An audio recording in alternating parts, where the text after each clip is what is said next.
Okay, we are live.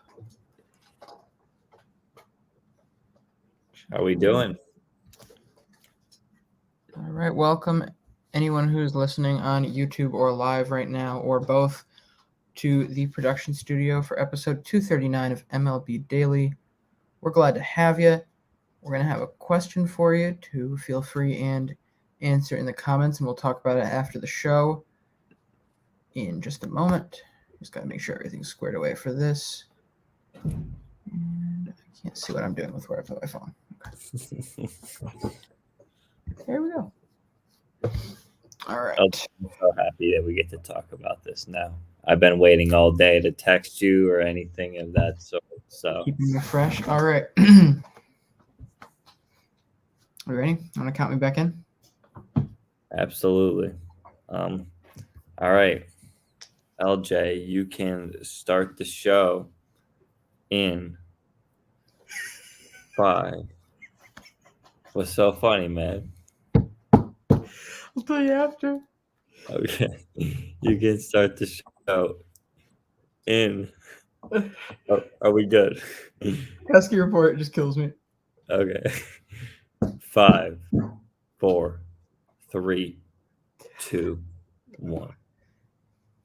Welcome to MLB Daily, your one-stop shop for daily baseball content. I am LJ LaFura. Alongside me, I've got Brandon Karaman. We are a Belly Up Sports podcast.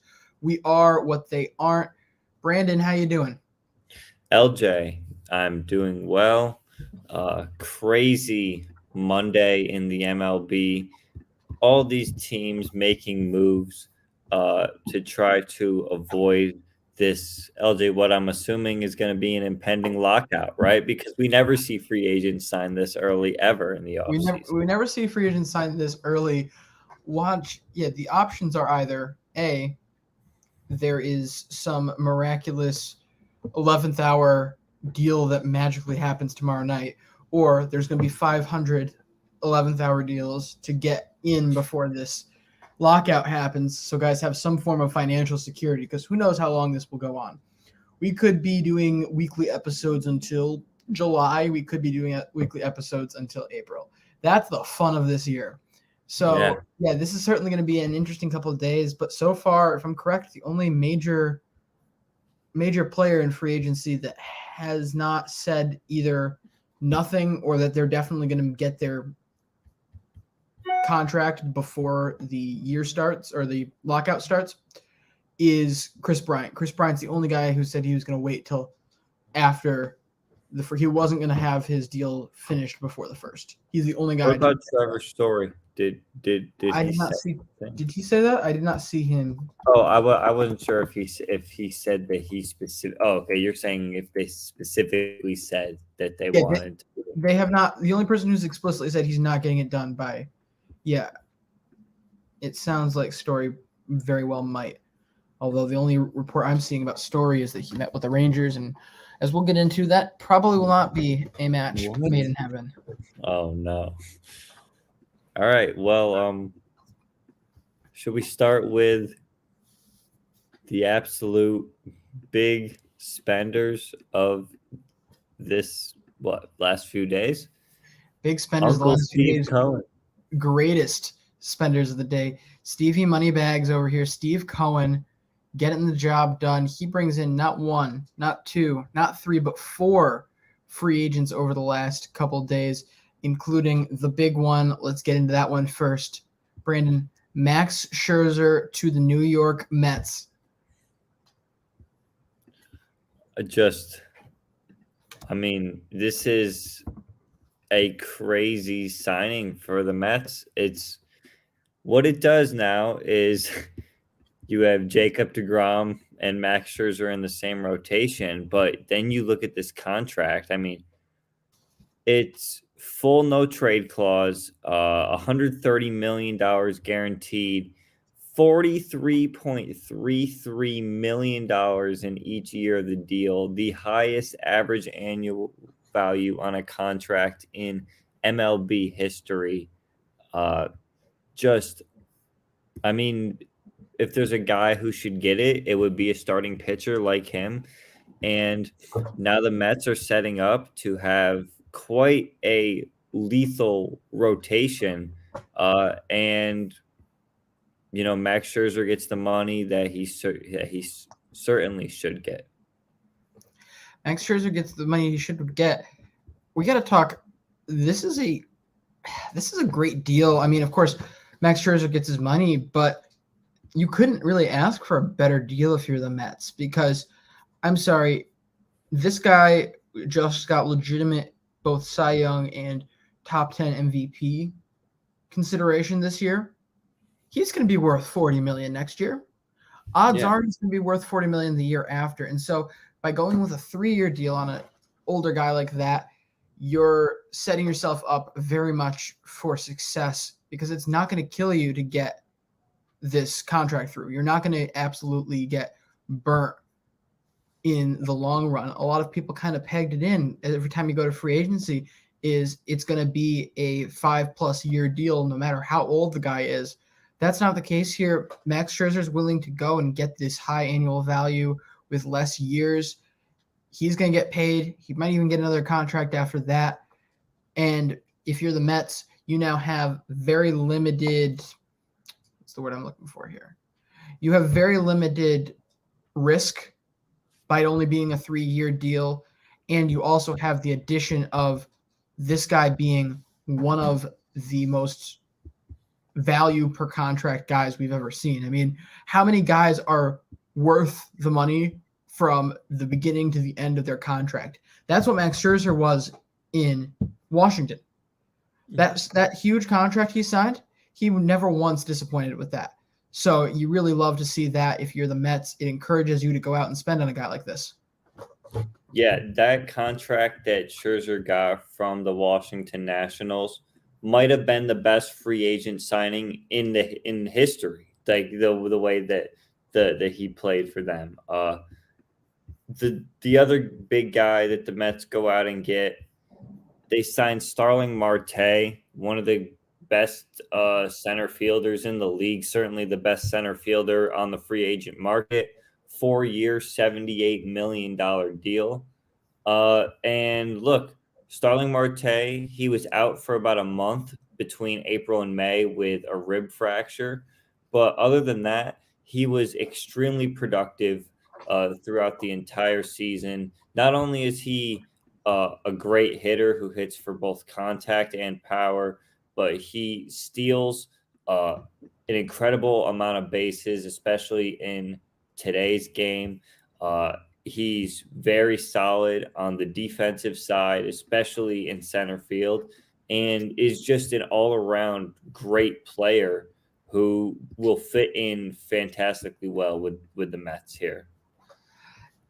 Yeah, let's go ahead, and I'm just going to go ahead and jump in on all of them here, because I just want to talk and hit home about how not only did the Mets go out and spend money, this might have been the wisest spending spree that I've seen from any team, at least in my lifetime, because you have guys on limited contracts. I mean, really, Starling Marte is the only one that's going to be any question.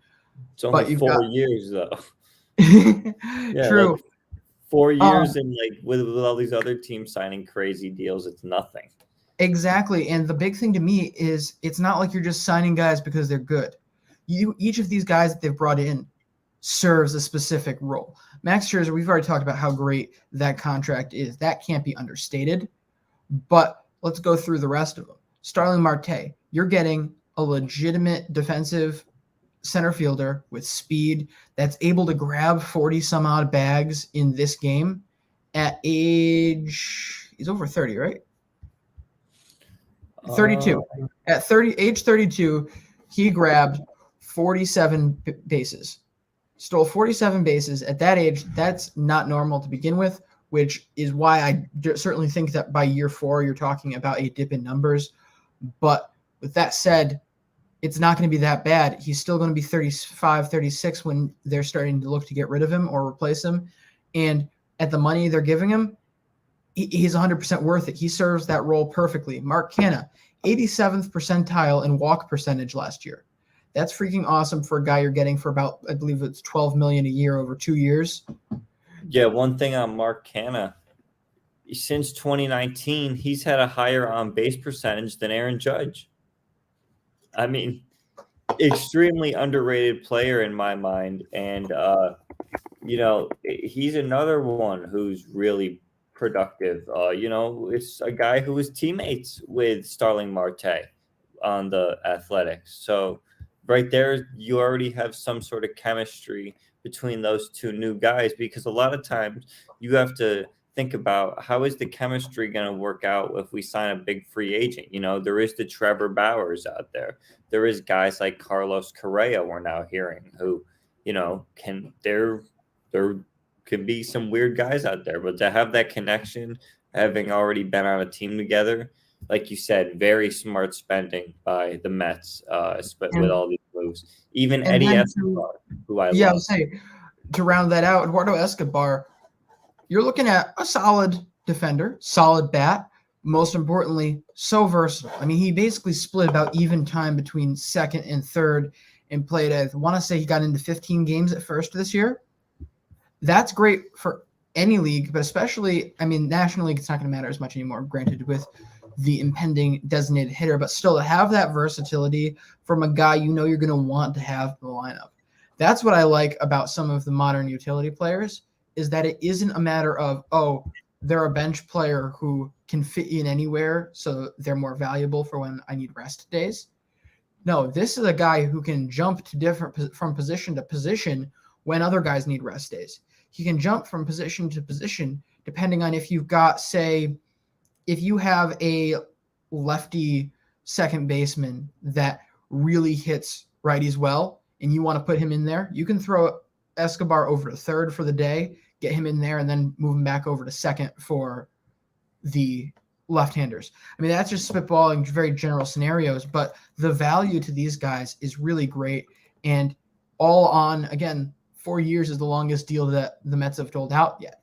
The biggest worry I've always had with Steve Cohen, other than just him talking too much, which seems to happen inevitably to every single fan of the franchise that becomes. We're not even going to talk about the Steven Matz thing, which because they redeemed themselves. They honestly redeemed themselves for his comments in my eyes, because I would come in here flaming about that a couple days ago. But it just makes so much sense. The biggest worry you could have is he comes in, wants to spend a bunch of money, gives a whole bunch of guys 8, 9, 10-year deals, and a couple of them don't pan out. All of a sudden, that disincentivizes some guys, certainly, from giving out those types of contracts again, from spending money again. And next thing you know, they're not doing anything. They're the same lame duck Mets that they were a couple years ago. So with this, there's very little risk for the team. There's really only upside, because worst case scenario, you're going to be hit with poor production for maybe 2 years at most. Mm-hmm. Absolutely. All right. Well, now that we've certainly gotten a good chunk out of the Mets, we've got more moves coming here, including quite a bit of movement that's surrounded the Blue Jays. A lot of stars rotating in and out of Toronto right now. Why don't we go ahead with probably I can't decide which is the biggest one. Let's go ahead and go to the Rangers move, which is to acquire Marcus Semien, the MVP candidate second baseman from the Toronto Blue Jays last year. Certainly had a fantastic year for Toronto. A lot of people thought there's no way that they let him go. But, Brandon, this offer from Texas was just too much to pass up. It absolutely was. And LJ, I hate to say it, but I predicted that the Rangers were going to make a big move in the offseason. You did shoot me down. I'm not going to lie about it. I admit it, and I will take my comments on these after, but absolutely no. And I swear I don't mean to beat you up, but I just had to throw that one in there. No, you did. I already took enough from the Yankees wild card loss. Anyways, look, Marcus Semien, this guy, what he did in the 2021 season is incredible. He played all 162 games, and he won the Gold Glove. He won the Silver Slugger. He finished third in the MVP behind two guys who are beyond superstar level in Vladdy Jr. and, of course, Shohei Ohtani. And this guy was the best of the rest. 45 homers, 102 RBIs for those stats, a 133 OPS plus, so he was 33% better than the league average as a hitter. Incredible defense at second base. This is just a great signing for the Rangers, and not even the only splash that the Rangers make, LJ. No, it's not, because they also go out and manage to get both starting pitcher from Colorado, John Gray, as well as shortstop from the Los Angeles Dodgers, Corey Seager, will also be going to Texas on another long deal. Brandon, I'm just frustrated by this because I understand the guy is taking it. You don't pass up that money. But I wish the Rangers hadn't given out these massive, massive contracts, because it's going to be a waste of that talent. We both watched that Texas Rangers team last year. They didn't show me any true signs that they were a couple pieces away from being serious contenders. Granted, they have now added, Leiter, Semien, Seager, Gray. Four legit pieces for the next couple of years. That's great. This feels a lot like when they went out and got Corey Kluber, and all of a sudden everybody was fawning over the Lance Lynn, Corey Kluber, Mike Minor rotation. And it was a hot mess. And so now we're going to watch the Texas Rangers struggle for the next couple of years because they don't have enough of a team to back up Seager and Semien and Gray. And then all of a sudden, a few years after that, maybe they will have enough of a team to compete.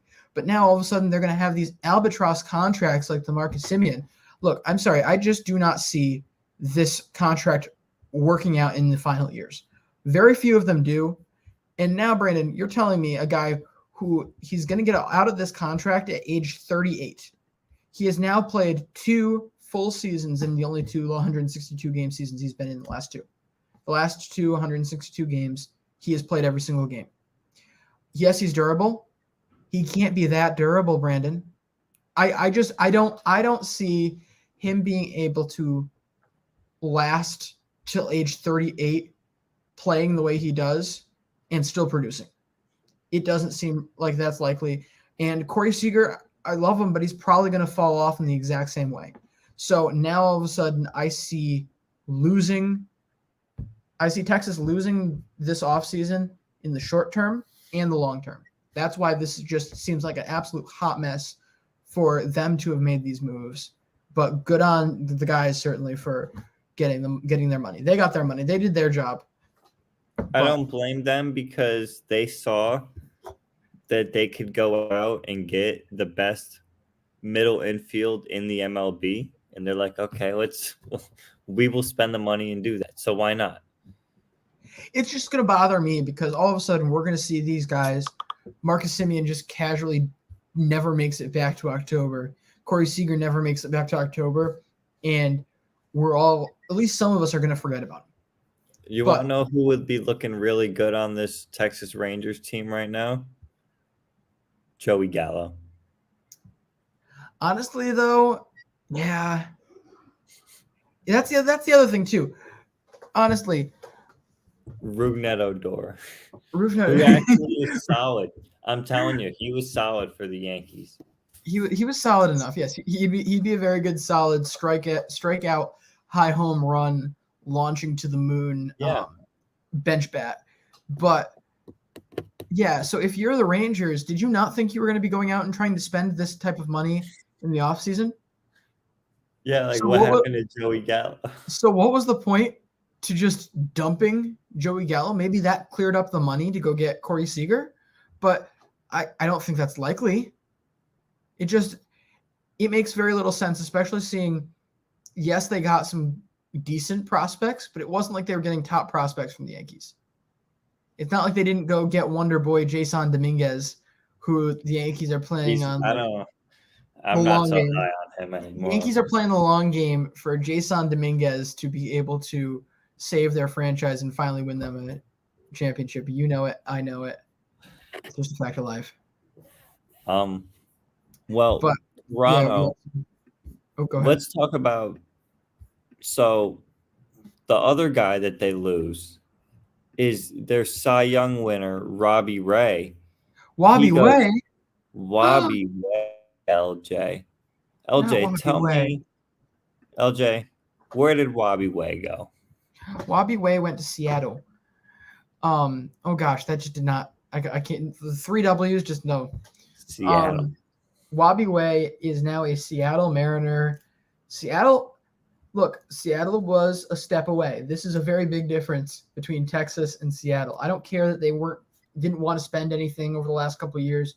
They've seen them in this basically new front office now that they had their other guy mouth off like that. They saw an opportunity last year. They tried to take it last year, and now they're going to go right for it because why not, And I really don't think this is the last move. They got a Cy Young winner on a solid deal. I mean, certainly like hefty, but if you're going to go big, go big. And I don't see a scenario where they don't walk away with one of the three shortstop. I think all three shortstop. There's probably three teams that are going to go out and get a shortstop left: the Yankees, the Tigers, and the Mariners, in my opinion. And that's where those three guys are going to fall. So they'll get one of them. It's just a matter of whether they're going to pay all the way for Correa or they're going to settle for Story.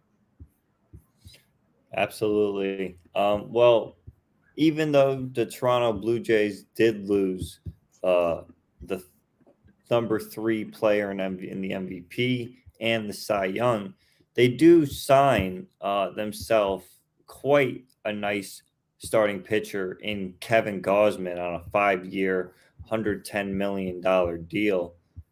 Look, I mean,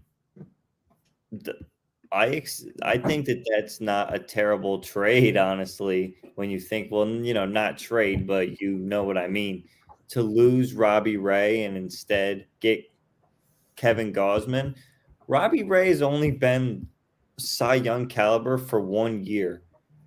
And then you look at a Kevin Gausman, he's done this over quite a few seasons where he has been like a solid pitcher on your team. At minimum, solid, or at minimum, yeah. Contender, yeah. Robbie Ray has had some pretty bad seasons. And look at nothing against him because this guy could just be really good now. Like he was really good this year and he should have got the Cy Young.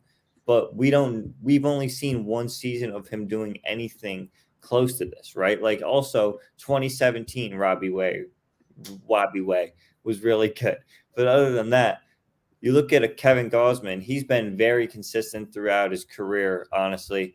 And he was on the Orioles, and they are not allowed to have a good starting pitcher. So that doesn't even, except for John Means, they're not allowed to have a good starter.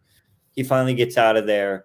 He kind of has a career renaissance, and then you look at what he did this year. Very, very good. So I like that signing. So now they got Barrios, Ryu, Nate Pearson, and Kevin Gausman. That's solid to me. That's pretty good. That's a very good, or could be a very good rotation, depending on how the young guys shape out. But I just look at Robbie Ray, and I know you get your money, but there's got to be a chance that you can work your way to a second contract after this one that's going to be decent if you perform well. And so for me, the most likely place that you're going to perform well is Toronto. We talked about this last week. I think when you're an older guy who has a career renaissance, the best thing for you to do is stay where you know. Stay in a position that you're comfortable in, that you know your role in, and all of a sudden that's going to make things all the easier for you to be able to repeat this performance. If he falls off a cliff next year, I'd have to partially blame that. Yeah, absolutely. And, it seems like that Toronto at this point is still in a situation where they've invested a lot of money now into the team, and they still haven't signed Vladdy on a long-term extension.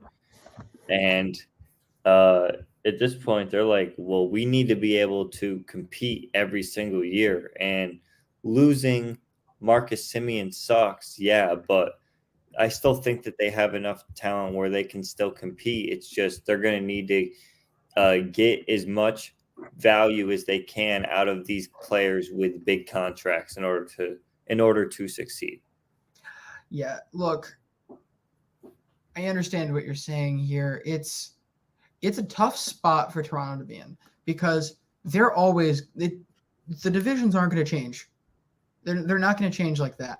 They're not going to magically be poof and gone from the American League East with the Yankees and the Rays and the Red Sox. They're going to have to fight to compete, and if they want to win. And so their two options are, okay, we either don't try to win and we build up our farm system, which they tried already, and all of a sudden, hey, they've got great prospects. But now, if you try that again, you're giving up on everything that you'd worked so hard for. You've got a couple real studs here, especially in Vladdy. You can't let Vladdy walk because you sacrificed too much winning, too much fan time, too much of the fans' time and energy to give up on him, and you can't. And you've invested too much time and energy into getting Vladdy and getting a player like him that's that good. Not only can you not let him walk because that would be a waste, but to not bring the team to its fullest potential around him would also be a waste. No, yeah, that absolutely makes sense. And with Vladdy being a young player and not getting his big extension yet, you have to wonder what kind of number he's going to get. LJ, the one guy who we know what his contract is, Wander Franco. He's only played 70 games in the MLB, but he signs, what is it, 11 years, $185 million? No, it was over 200. I think it's the 12th year is an option, which puts it up over 200. I want to say. Let me see. It's 11,182. 11,182 with a $25 million club option. Okay, yeah. So it puts it up over, yeah. So. Yeah, look, initial reactions on this. Dude got paid. Deserves the payment. Bargain. But at the same time, is it the right move for you, Wander? He could get so much more, even if he just waited another year. You look at the Tatis money. You can't tell me with the limited sample size that Tatis had and the limited sample size that Wander Franco has, he shouldn't have at least been right there with him.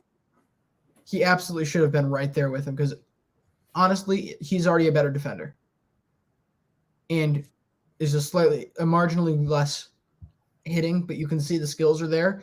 He's going to eventually grow into that. So I don't see a way that if he didn't wait another year, he isn't getting 300 from somebody, but you're probably never getting 300 from Tampa. We should be very thankful that Tampa decided to do this in the first place.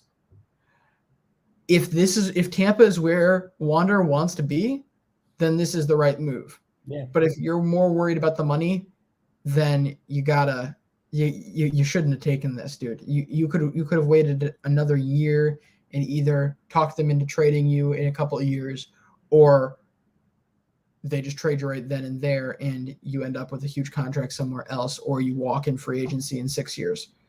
Those were very good options for Wander Franco because I don't see him slowing down.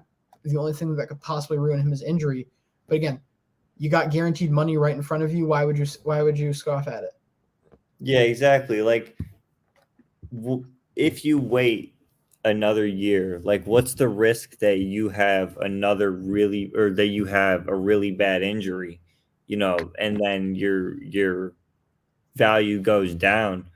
You might as well just take the money right now. 11 years is a long time, but really, I mean, he's only 20, so the contract will be up when he's 31. He's going to be able to sign another massive contract, assuming that he doesn't get hurt during his entire career. So, LJ, yeah, it's a bargain for now, but at the same time, he's going to be able to get paid. Think about what the market's going to look like for a shortstop in 11 years. Yeah, but you know what? I think the market for a shortstop in 6 years would have sufficed for me. But to speak truthfully,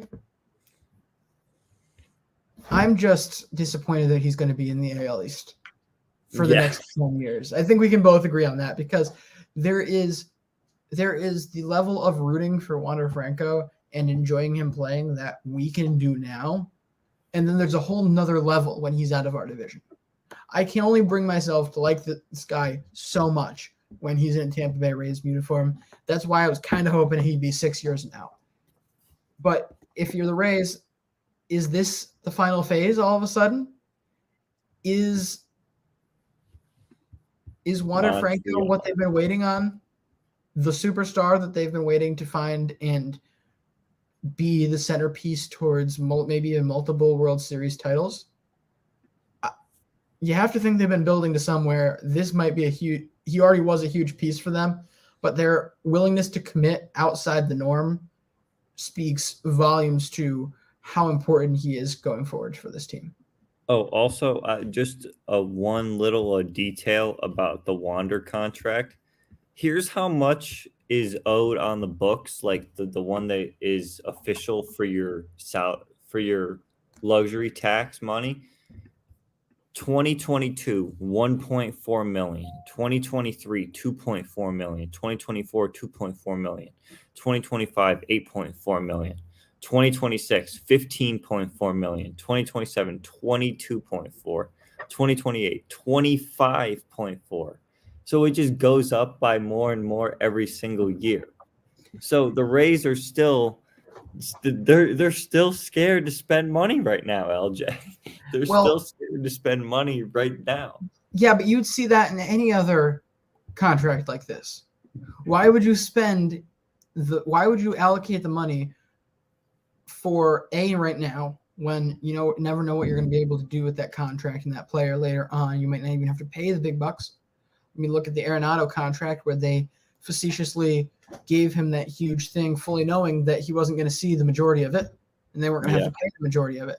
So I think it's a lot more like that for them. Why pay him in pre-arb years when they can just keep it somewhere around where they would have anyway? That makes way more sense. That's way more logical from the team to do. The other thing that you don't think about a lot is just because he's on an 11-year contract doesn't mean he has to be there 11 years. Brandon, how easily could they move on from him if they were if they got the right offer or didn't want to pay it?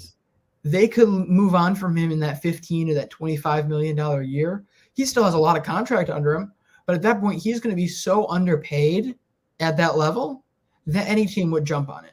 They wouldn't care that they're paying $25 million for him this year, $30, $40 million in the later years. All they know is this guy is undervalued. He's going to be well worth the contract that he's got right now. We'll move for him if you can't pay him. So he very easily could still be out the door within 6 years. LJ, two things, and then we can wrap it up. Number one, odds that Wander Franco stays on the Rays through all 11 years. Through all 11 years, I give it 60%. Okay. I have faith in them because this is too good a prospect to pass up. This is easily might be the best prospect that either of us have seen come up, and certainly is the best prospect that the Rays have ever had. So he's going to continue to amaze them.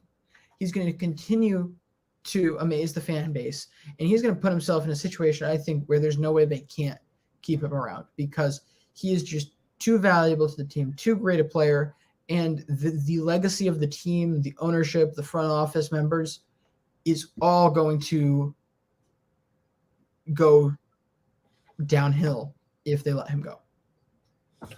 And number two, out of all the signings and everything that have occurred right now, obviously the Mets and the Rangers making the two biggest moves or teams to make the biggest moves. LJ, where do the Mets sit in terms of the NL East and the Rangers of the AL West? Rangers. Ooh, I think the Rangers are the biggest shaker, of course, because I think they're going to be around the same spot that LA is going to be. Because I just don't have faith in Los Angeles Angels. So like third. So like you think the Rangers will finish like third or fourth? I would say they will finish a game, maybe two out of second place in the AL West. Okay. Astros are too good.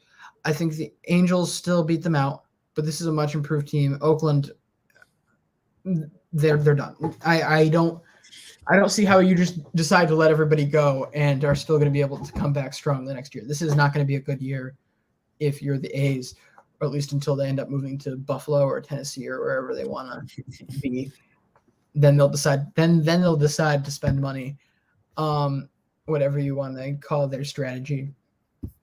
As for the Mets, this is going to be an amazing offseason already.